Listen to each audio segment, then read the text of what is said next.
Redfall is so bad, you have to play it to see for yourself. Yo, what's good? You already know I'm KenWal, and Redfall is somehow another disappointing Xbox first-party game. Uninspiring, generic, dull, only good for Game Pass, a complete utter failure that adds even more pressure to the highly anticipated Starfield. These are some of the things you'll hear about Redfall that unfortunately hold up. And to make matters worse, there's rumors swirling around that suggest Xbox rushed the game out without putting in the necessary effort.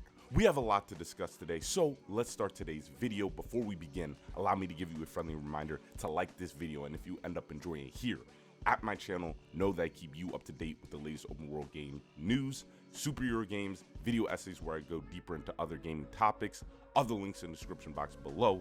Thanks, crew. Redfall has had quite the journey since it was first revealed at the end of the showcase in 2021. It appeared again at the start of the 2022 presentation, and then it took center stage for the first Xbox Developer Direct.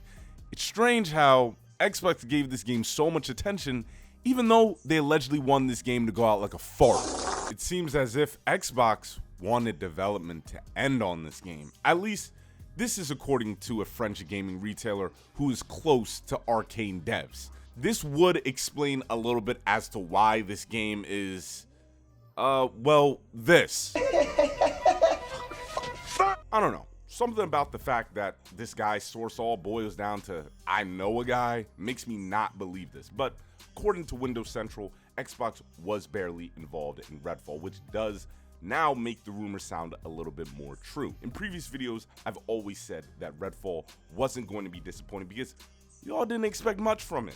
I guess it's time for me to join in on the dog pile and start discussing my thoughts before some of y'all leave at the 2-minute and 17-second mark. What hurts Redfall the most is its open world design. It's like they took Ubisoft's homework and tried to put it in their own words. When y'all said this was your version of Far Cry, I didn't take it literally. The world has all the things you can expect. Fast travel / safe houses that all you need to do is turn on a generator or find a key for the generator. Weirdly placed enemies, snooze fest side missions that have you fixing popcorn machines. And to top it all off, an empty open world. You pretty much see everything this game has to offer within the first 3 hours. Traversing the world turns the game into a goddamn running simulator because there are no vehicles. Actually, that's wrong. There are vehicles in the game, only meant to do damage. The world has nothing impressive to look at because you're in some place that looks like the town from It.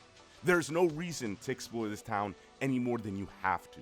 Compared to Arcane's previous game, the books, the letters, these were all lore expanding optional things. But in this game, to get the basic lore, you have to read all those notes. As a matter of fact, you basically have to read everything because the cutscenes in this game are like the cutscenes in As Dusk Falls, just still images. Leading up to this game, is it just me or did it seem the story was gonna be front and center? I mean, it still is in the game. That's the main priority, but the way it was executed is just so bad and it feels like it was put to the side like some fries. In hindsight, we should have known that the story wasn't going to be all that because we never saw one cutscene leading up to the release. We also didn't see the immersive sim elements in the trailers as well. It all makes sense now. Arcane was hiding their mess. Again, why didn't they show a cutscene? Every game does that.